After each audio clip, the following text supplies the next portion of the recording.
Lesson 10, and the last of the Niyamas. Ishvara Pranidhan. Ishvara Pranidhan is generally translated as surrender. But it really literally means surrender to God, or surrender to the Most High. And that makes it sound again a little bit like a religion, but we talked about God when we talked about Brahmacharya in lesson 4. And we've given it a much more practical explanation.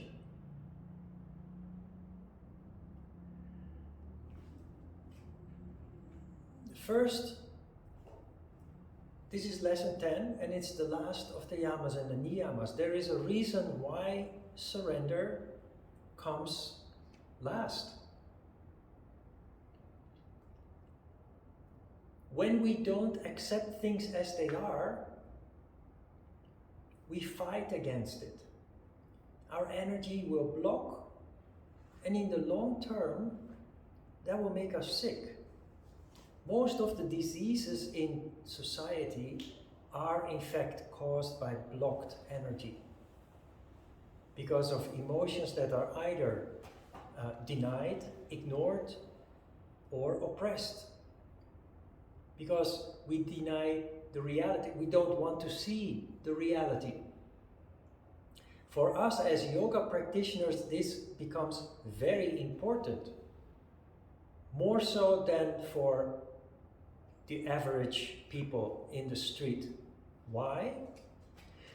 Because your yoga practice, when done correctly, leads to increased consciousness and sensitivity. It leads to increased awareness of yourself, your past, your present, and the world in which you live. And there are many things that you will feel resistance with. There may be things that you hate about yourself. And that's terrible. If you subconsciously drown yourself in a sentiment like that. Ironically, it is your yoga practice that can lead to such sentiment. So it is very important to conclude the yamas and the niyamas, which includes austerity, which is the practice that leads to increased consciousness and sensitivity, that this concludes with surrender. Acceptance, really, is what it means. The good and the bad all together. And it is very important in this respect that we actually stop thinking in terms of good and bad. It's something, we are conditioned to label things. This is good, this is bad. But in yoga, there is no good and bad. We label things because of ego. We label things because of an attachment to emotion. And that can be very harmful. I once heard an interview with a monk who said, there is no good and bad. There only is. Just like a cup of water is just a cup of water.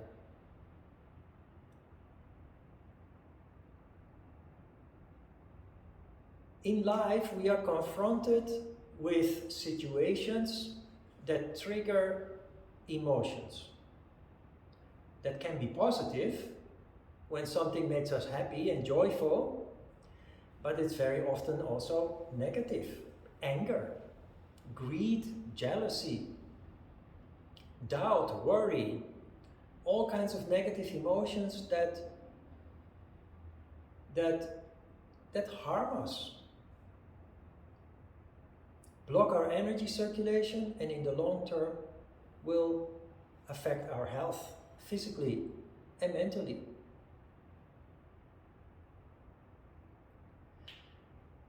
Ishvara Pranidhana literally means letting energy flow. towards the divine.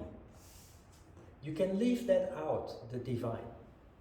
But I will explain what it actually means. But first, the first section, letting energy flow. As long as we resist, we block energy. When we don't accept the reality, we block energy. When we label things good and bad, every time we label something bad, we drown ourselves in an emotion, a negative emotion, and we block energy. So letting prana flow, Ishvara Pranidhana, Pranidhana in itself means letting energy flow through acceptance. Surrender to the Most High, which means accept the reality, accept things as they are. Why? Because you can't change it. You can't turn back the clock. You can't go back in time and change the things that now come back in your memory and hurt you. Since you cannot change it, we have to change the way that we deal with it. And it's of course always better to find a constructive way to deal with something than a passive way that continues to harm us. That is what this means. Why is the divine or God involved of all of this? That is because there is a logic in the universe. There is an order in the universe. We are all part of that big order. There is a reason for everything. There is a reason and a purpose for everything. But it is because of ego that we are not allowed to see that we are not allowed to rationalize our emotions, our pain, our painful memories.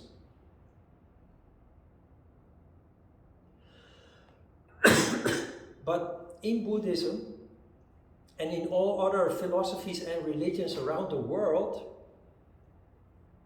suffering is not meant to just passively suffer, to just be hurt. H-U-R-T. Suffering is designed to teach us something. To teach us something about ourselves and to teach ourselves something about human nature, to teach us something about the world in general, society in general. And the emphasis here is on the word teaching. It gives us insight.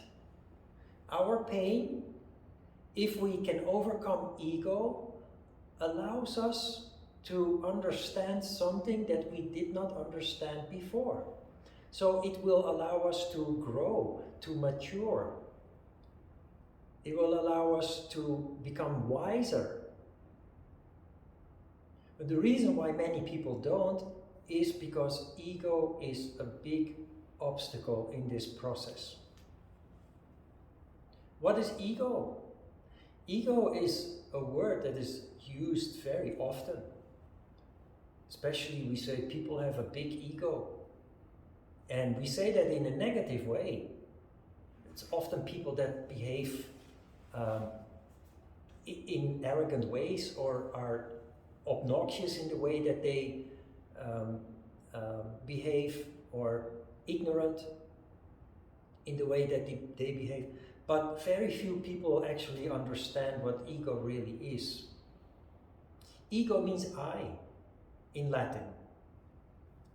And in a practical way, I will try to explain, and I will do this throughout the course again and again so that you will get a good grasp of what it really means. Ego is a huge force in our lives that can block us, that can destroy us, but that can also help us forward. And it becomes important that we start to understand how ego works, because as long as we don't understand how ego works, it determines our lives. And it determines our misery, and it determines our future. Ego is what you feel when you feel insulted. You're from Germany. All Germans are crooks. I'm just saying something. All Germans are crooks. She laughs, but there will be German people who feel offended by it. So a thought loaded with emotion occurs. That is ego. Ego is a thought. A thought is neutral. So you can simply observe that all Germans are crooks. That is fine, if that is true, of course. If that is the reality, then it's just an observation. Not good, not bad. But I'm German, coincidentally. So now that you've said that, you insulted me. And I'm going to kill you because you insulted me. If I'm rational and I understand ego, I will do what Leslie did and just smile. Maybe I will make a joke back about your nationality. And we can drink a beer together and make more jokes. But there is a lot of conflict in this world because we don't understand ego. And we get triggered because of it. We even kill because of it. Look at the religious wars. My God is better than your God. And my God even allows me to kill you because of that. That is so, if you think of it, you and I of course know, if you think of it, it's totally ridiculous. But there is a large number of people in this world, whole populations, that think in that way. Salman Rushdie, 2 weeks ago, was almost killed. Salman Rushdie, anybody know Salman Rushdie? He wrote a book titled Satanic Verses. The highest authority in Iran then issued a fatwa for him to be killed. So this man has lived hidden, protected by secret services for 30 years maybe, 25 years, 30 years. Little by little he started to be free again. He started to give lectures, and he was attacked by a 24-year-old religious fanatic who didn't even read the book. He didn't even read the book. He admitted when questioned by the police, he didn't even read the book. Like most, when Salman Rushdie wrote the book and the book was published, there were huge demonstrations in Muslim countries. You insulted my God and you must die for it. And they did their best to kill him. Salman Rushdie, look it up. I guess you were still very young or not born yet when these things happened, but it has been a huge issue on a global scale for years because of the threat. Also for us in modern countries, the threat to the freedom of expression. He didn't write anything insulting, but he did make some observations that triggered people's ego, who felt that it was just a sensitive. He tried to address a sensitive issue that is otherwise taboo.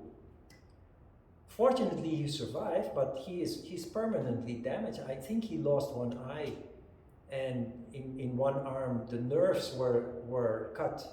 So he's probably he will lose the function of that arm, and he was stabbed in the liver. So sad, but all because of ego. All because people feel insulted because of a rational observation made by an intellectual and a wise person, trigger people who have no control. Ego, you know, I often make jokes about my appearance. I'm from the Netherlands. Dutch people are cheeseheads. I'm a cheesehead. My nose is crooked, I'm bald.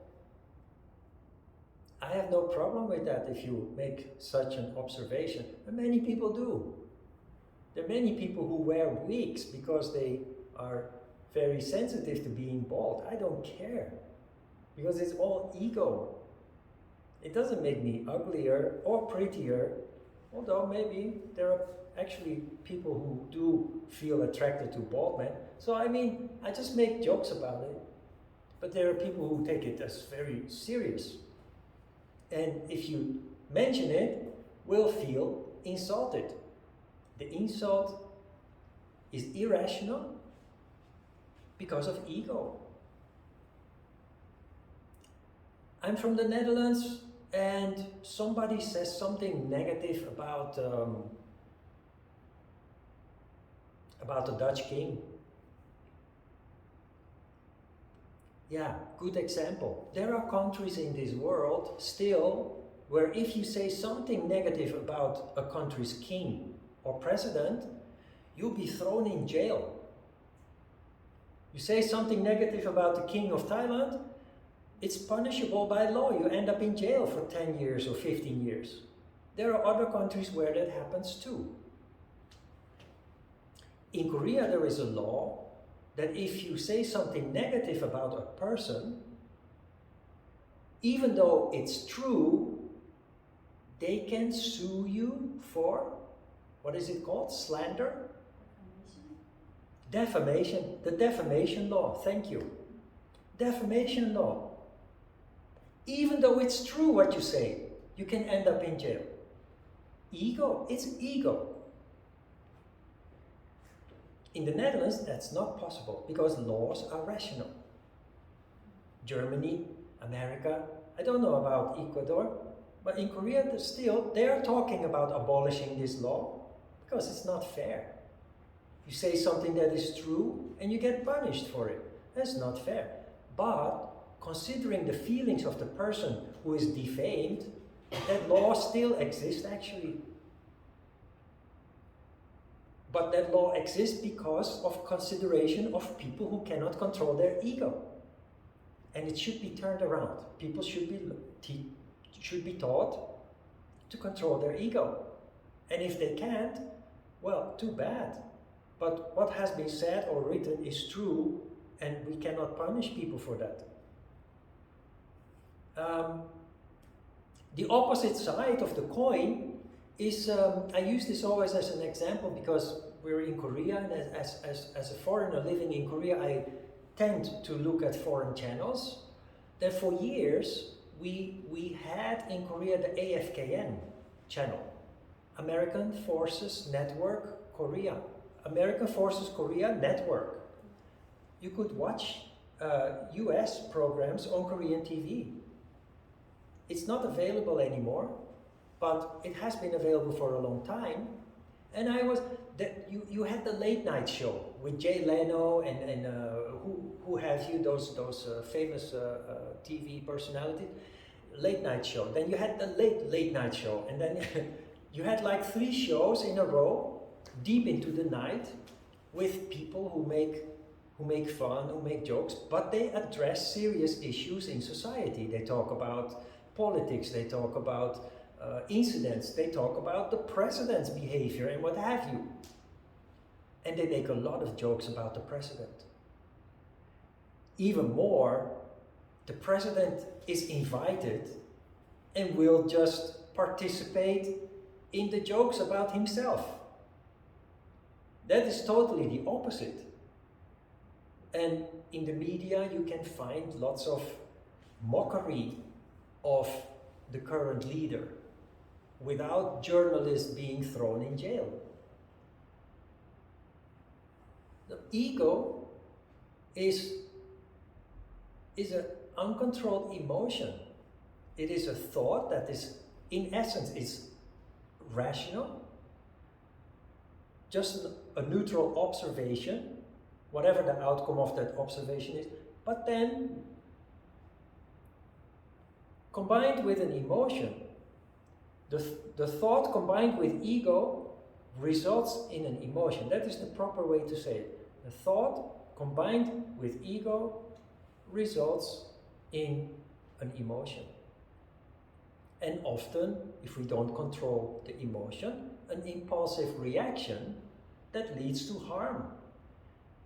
In the first place to other people, because we harm other people, but then we end up in trouble ourselves because of the law. If we harm other people, the police will come to our door, and depending on the severity of our action, we will get punished. From fines to severe punishment, ending up in jail if the harm you do is serious. Ego, another example of ego, religious scriptures or philosophical scriptures talk about ego as something that must die. Yoga does that too. Your ego must die. Which gives the idea, gives the impression that ego is something that you can turn off. Ego is something that you can do without. Ego is something that you can get rid of. The reality is impossible. Ego is an inherent part of the human being. So what is the answer to this? The answer to this is that ego must be put under control. And you do that indeed through self-mockery, humor. Example. If you look, the previous president of the United States and the one before, there's Obama, followed by Trump. Usually people who end up in higher places of politics and also business, they have very big egos. It is true, there are big egos, there are small egos. People with big egos naturally manifest on higher levels of society. So you see that in all political leaders. They have a big ego. But you can see a very clear contrast between Obama's ego and Trump's ego. You feel where this is going? Obama, he would sit at the table with Jay Leno and the other guys in the late night and the late night show and crack jokes about everything, including himself. Obama used his ego, his influence, to try to make the world a better place. Not only in America, but also on a global scale. When Obama came into the White House, he started becoming very busy with diplomacy. He visited many countries to re-establish relationships that were destroyed by the president before him. And you see the same thing happening now again. The current president is very busy restoring all the destroyed relationships from the previous president. Trump has a very big ego, clearly, but he's not in control of it. Trump is in favor of putting journalists in jail if they say something negative about him. He has tried to change the laws. He has done everything he can to put people who say something, to destroy people who say something negative about him and the way that he does business and the way that he conducts politics. It now all comes back to haunt him. with everything that is now coming out about his criminal ways, basically, his criminal behavior as a president. Ego.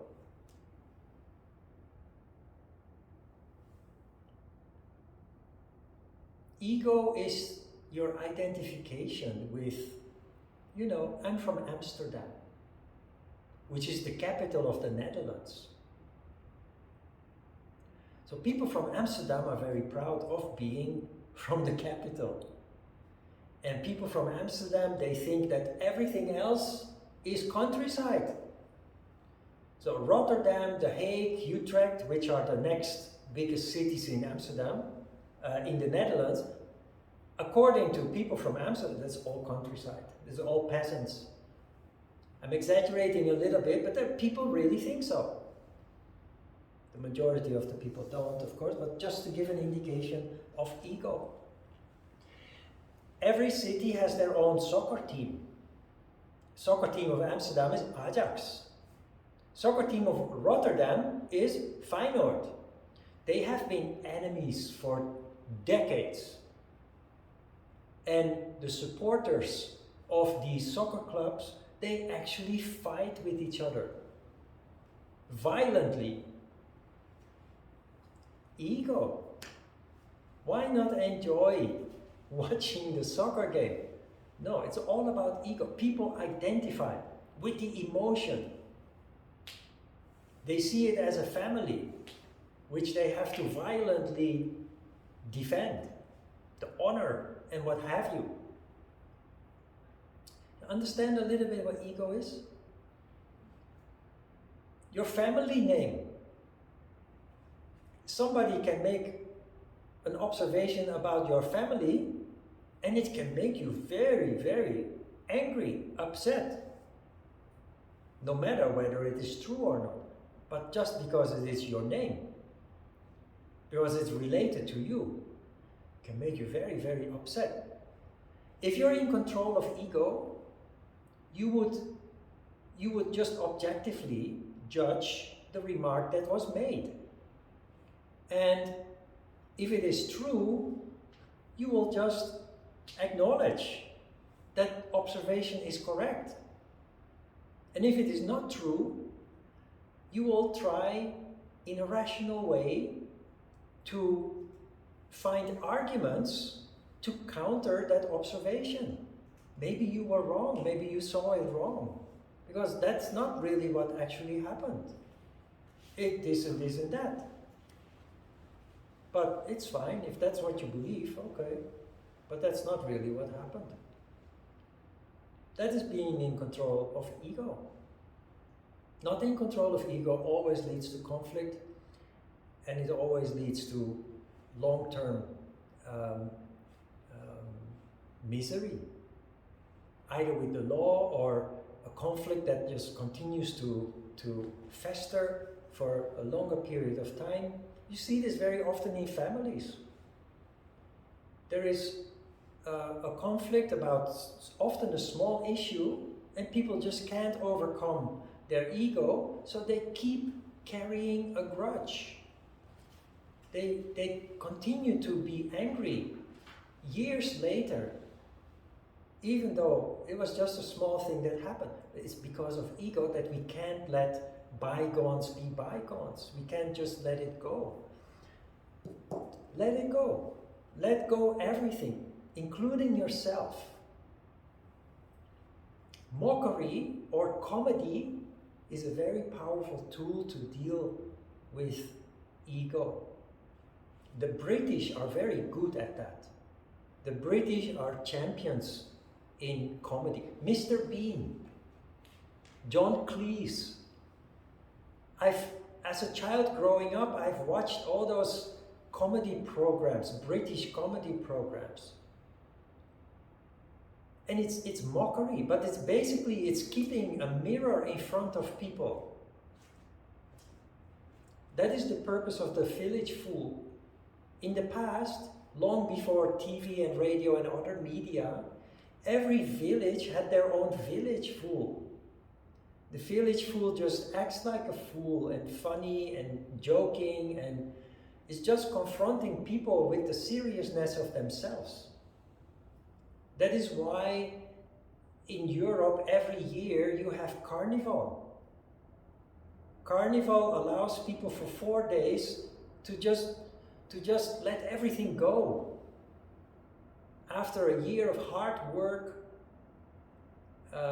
worries and doubts and fears and what have you, just for 4 days, party time. The whole city, the whole country is in a festive mood, and people drink and they eat and they have sex and what have you, and they just let everything go. But it's actually serious business, because what they're really doing is surrender. Let energy flow again, and it will allow them to be serious and busy and struggle for another year. And next year there will be another carnival. Celebrate, enjoy, let everything go.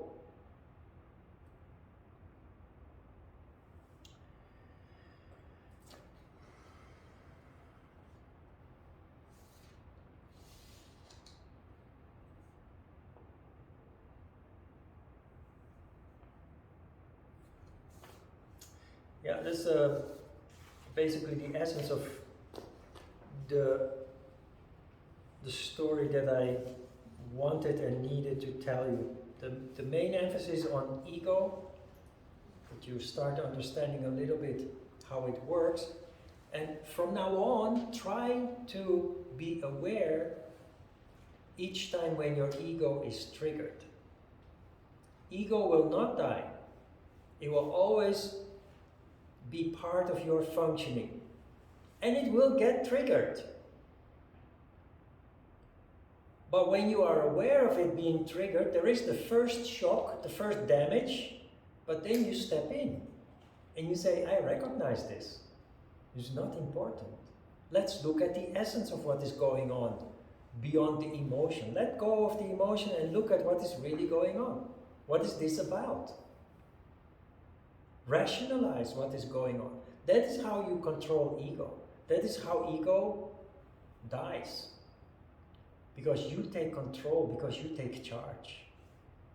And it starts, of course, with understanding how ego works, what ego is, and then recognizing in daily life situations the moments that it is triggered. And in the beginning, that just takes time, but practice makes perfect. You become more and more skillful, not only at recognizing when it happens, but also recognizing it more quickly, so that the damage is much smaller.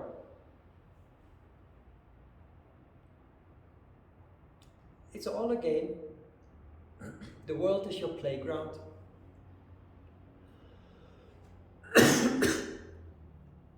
Daily life situations become your teachers.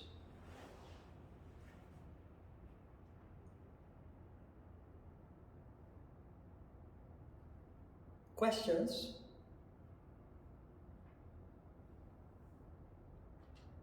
Is it then every time I feel like defensive or getting hurt that it's connected to the ego? Yes. Or is there like a true feeling that can get hurt, or is it most of the time connected to like a ego? No, you become like a clinician, or how do you say? When people say something insulting, it's only insulting because you let it insult you. That does not mean that you have to stay friends with those people, or that you have to allow these people to be in your life.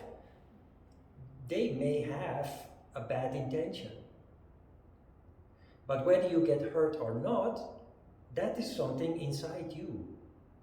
So the first reaction, of course, is that you get upset. But the second step is that you decide not to allow it to affect you. And it also means you don't have to associate with those people. So it's not all the time that just from my side I have to kind of like observe and accept and let it go, I can also recognize that, okay, this might be, how to say, a feeling from my side, but the way this person treats me isn't good for me. Yeah. So I can also decide for myself that I don't want this person in my life anymore. Yes, exactly. But of course, that is easy with a stranger, but less easy with a family member or your boss if it happens at work. So how do you deal with it then? You try to control yourself, but you also decide you're not going to suffer from it for the rest of your life, which means that you carefully start planning your way out of that situation. So instead of passively undergoing, you actively take charge. And it can take years, especially where it comes to family. It can take sometimes decades, many years, or sometimes even decades, before you find yourself in a situation where you can liberate yourself without doing harm yourself. And when it comes to jobs provide us with a living. They pay the bills. And sometimes there is an opportunity that makes it easy to switch to another job, but very often that's not the case. So there you just have to very carefully prepare for the day that you can decide to leave it behind you. But you must realize that you can, when it comes to jobs, it is possible that you replace one bad situation for another bad situation. You cannot always see that coming in advance. So you have to really weigh your options there and do your homework on the next step that you want to take and the environment that you are looking to get into. The yogi approach is not impulsive. It's really down to the ground and carefully planned, smart approach with lots of patience. And while I work through these maybe long time situations, is it during that time that not only I accept still this person, but I also have to forgive this person? Yes, because you have the wisdom and the insight to understand that they can't help themselves. So I don't take it personally, I just recognize it for what it is and then try to let it go, or let it go, hopefully. Yes. And then once you understand how it works, that is a duty to yourself that you must let it go, because you know that it otherwise will harm you.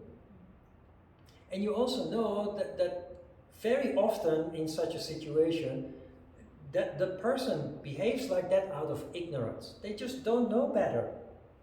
When you are developing insight and wisdom, you rise above it and you see what's going on, and it will affect you when something happens, but then you quickly step in and take control. And the forgiveness that you mentioned, yeah, that's just to avoid harm to yourself. You show compassion to the person that just can't help it. It's not easy. It's something that we have to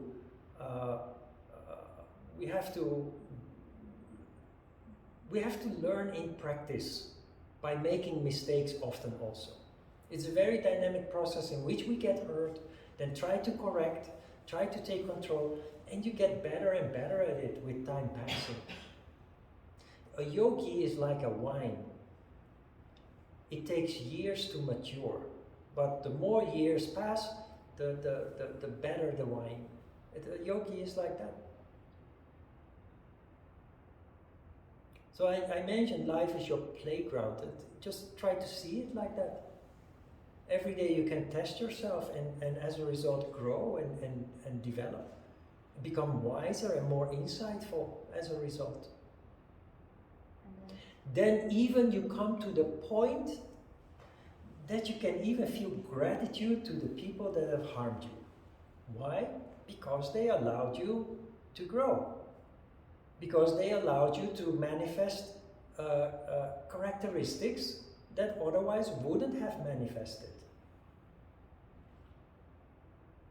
And then in return, nothing is ever as serious as we think it is.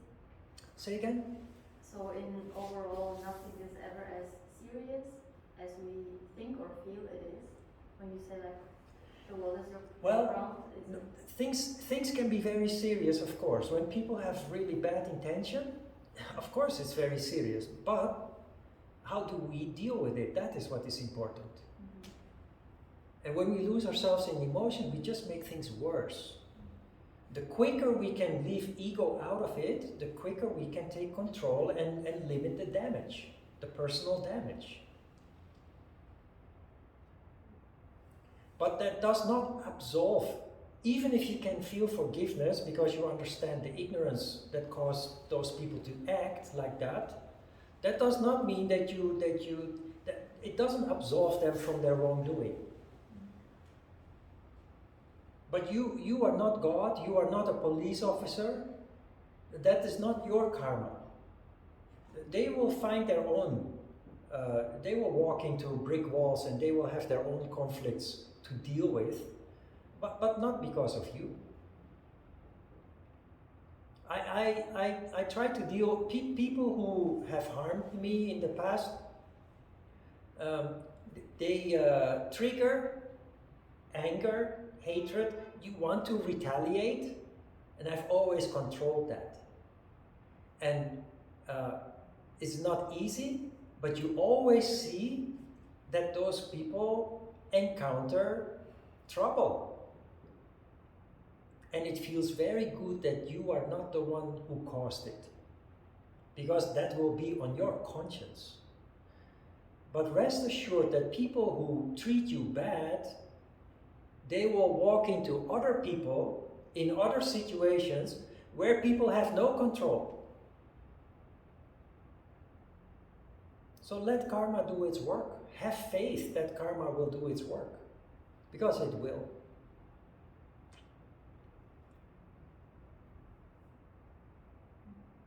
You will see. If you can control yourself, you will see that sooner or later that person gets in trouble, and it just feels good to know that you didn't act when you felt like it. And you feel really good that you are not responsible for that person's misery. Because you could have retaliated and caused that person misery, but then it is on your conscience and you have to live with it then.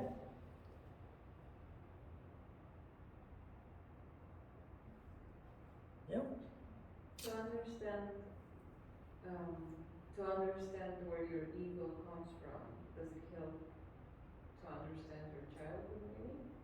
Is that where ego is born?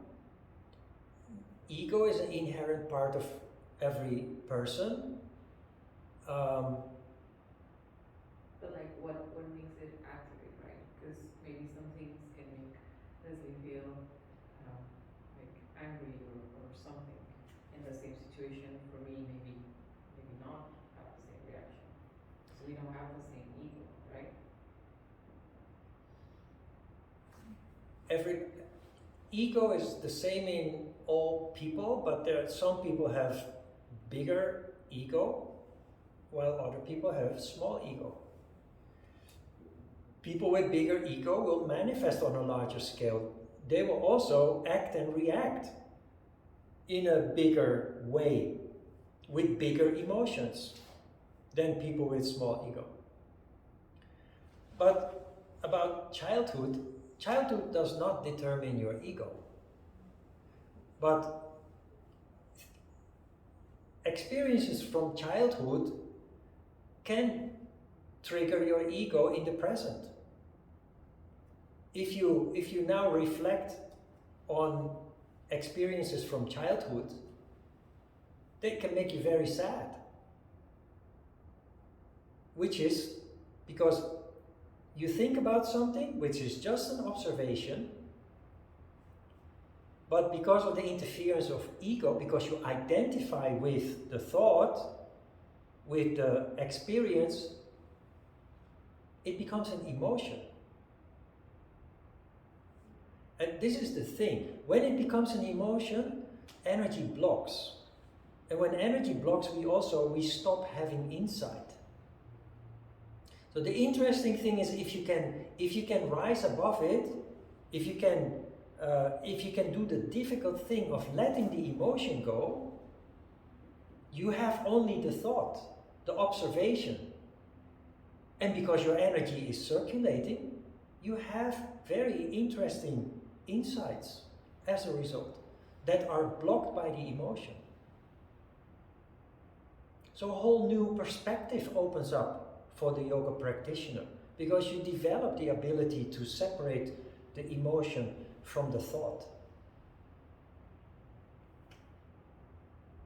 And that is where you start to grow and develop. And that is also where you start, little by little, to leave behind those memories, those experiences.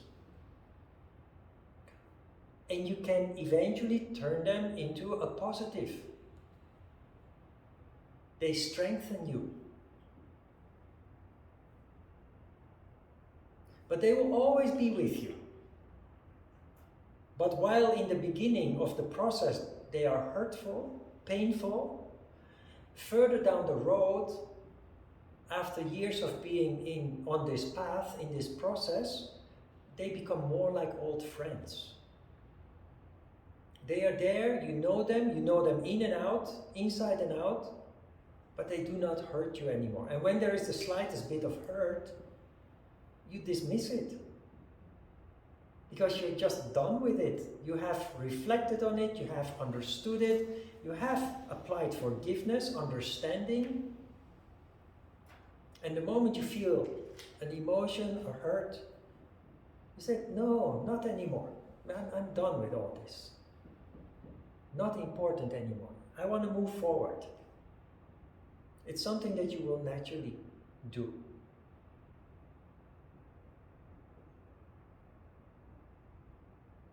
Yeah? Right, let's have a short break.